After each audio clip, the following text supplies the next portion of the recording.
The question is, what should be the pressure inside a small air bubble of 0 millimeter radius situated just below the surface? हम लोगों ने यहाँ पे radius को metre में convert किया.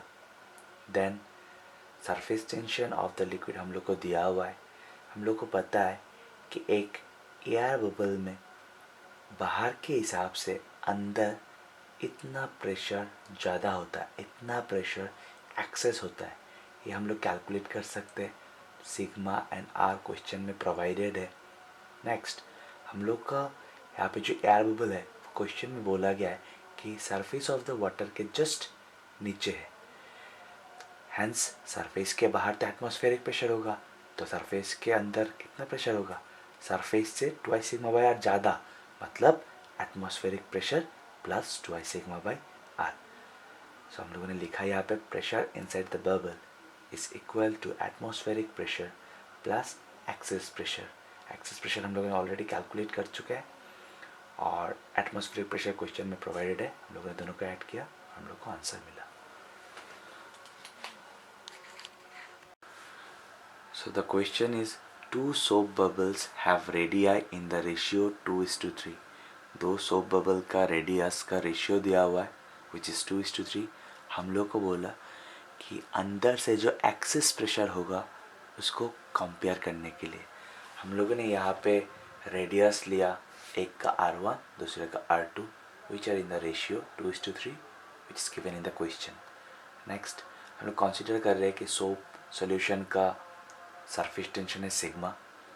तो हम लोग को फ्रॉम फार्मूला हम लोगों ने डिराइव किया. हम लोग को पता है कि excess pressure inside the bubble of radius R1 is 4 sigma by R1 and excess pressure inside the bubble of radius R2 will be 4 sigma by R2.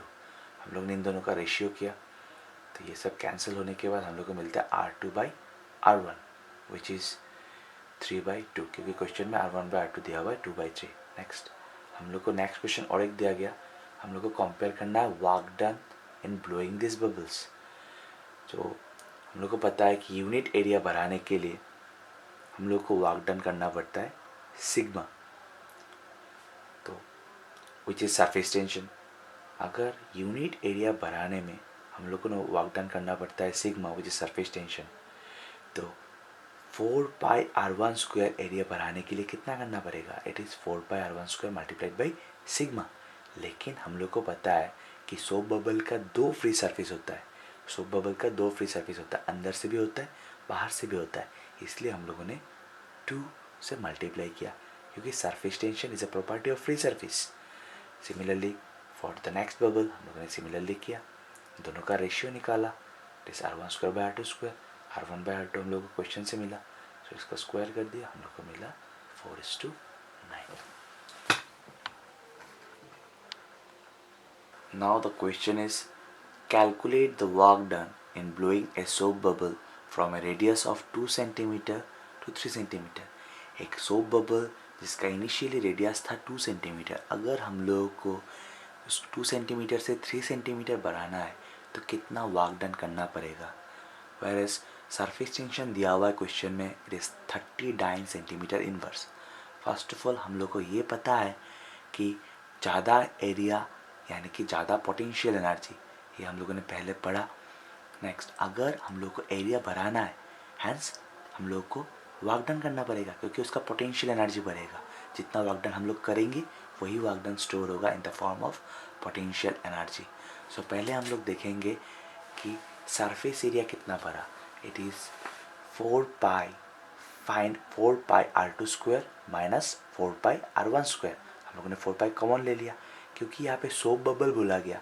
Soap bubble का अंदर से भी फ्री सरफेस होता है और बाहर से भी फ्री सरफेस होता है. सो इसलिए हम लोगों ने 2 से मल्टीप्लाई किया और हम लोग को मिला 40 सेंटीमीटर स्क्वायर. नेक्स्ट, हम लोग को पता है कि यूनिट एरिया को बढ़ाने के लिए वर्क डन करना पड़ता है सिग्मा. यूनिट एरिया को बढ़ाने के लिए वर्क करना पड़ता है सिग्मा.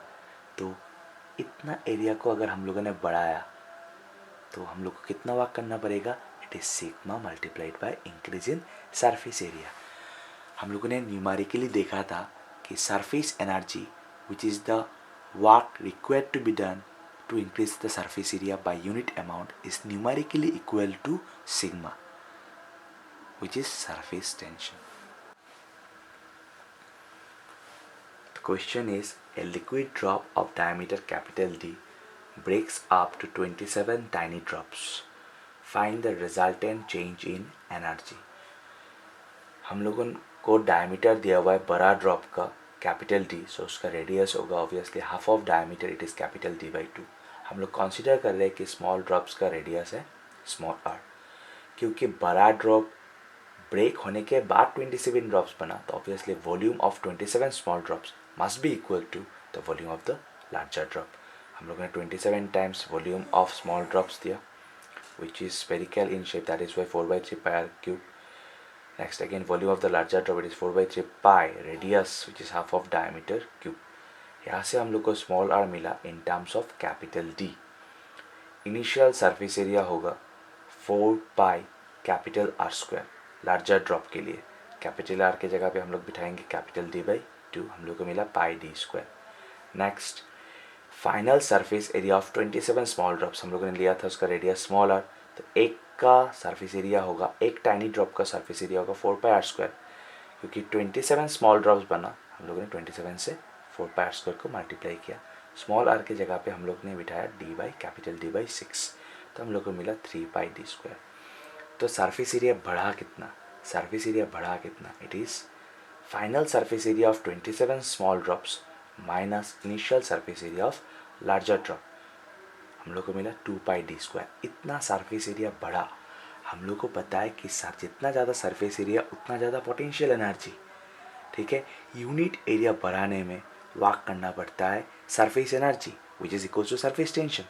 यूनिट एरिया बढ़ाने के लिए अगर वर्क करना पड़ता है सरफेस टेंशन, तो इतना एरिया यहाँ पे बढ़ा, कितना वर्क करना पड़ेगा, it is increase in surface area multiplied by surface tension, which is equals to the work done or the increase in potential energy. So it is 2 pi d square multiplied by sigma. So here the question is, if 500 hour of work is done in blowing a soap bubble to a radius r, तो हम लोग question में दिया है कि 0 से 8 तक radius बढ़ाने के लिए वर्क करना पड़ा 500 आर. तो इनिशियल सरफेस एरिया था 4 पाई 0 स्क्वायर, ऑब्वियसली रेडियस 0 था. फाइनल सरफेस एरिया बना 4 पाई आर स्क्वायर, क्योंकि रेडियस था स्मॉलर. तो इंक्रीज इन सरफेस एरिया कितना होगा, it is 4 pi r square minus 4 pi 0 square. इतना सरफेस एरिया बढ़ा क्योंकि ये सोप बबल है, उसका अंदर से भी फ्री सरफेस, बाहर से भी फ्री सरफेस, इसलिए हम लोगों ने 2 से मल्टीप्लाई किया. This is the total increase in surface area. Unit area को बढ़ाने के लिए वर्क करना पड़ता है सिग्मा, तो इतना एरिया को हम लोगों ने बढ़ाया वर्क करना पड़ेगा. This area, this increase in area multiplied by sigma. This is the total work perform in the initial case. Next question में बोला कि फिर से वर्क किया 8 से थ्राइसर, मतलब क्वेश्चन में पूछा what additional work is required to be done to blow it to a radius equal to thrice R. Additional work मतलब 8 से थ्राइसर. सो 8 से थ्राइसर क्या होगा, फिर से वर्क क्या होगा, it is the increase in surface area multiplied by surface tension. अभी तक हम लोगों ने बहुत बार किया. So increase in surface area, it is final surface area minus initial surface area. 2 से मल्टीप्लाई किया क्योंकि सोप बबल है, 2 सरफेस, हम लोग को मिला ये equation which is equation number 2. उसके बाद हम लोगों ने क्या किया, इक्वेशन 2 डिवाइडेड बाई इक्वेशन 1 किया, बहुत कुछ कैंसिल हो गया और हम लोग को मिला 8. लेकिन हम लोग को 0 से 8 तक रेडियस बनाने के लिए कितना वर्क डन करना पड़ेगा, वो तो क्वेश्चन में प्रोवाइडेड था which is 500. So W prime which is the work required to be done is equals to 8 multiplied by W, और W तो दिया हुआ इट इज़ 500.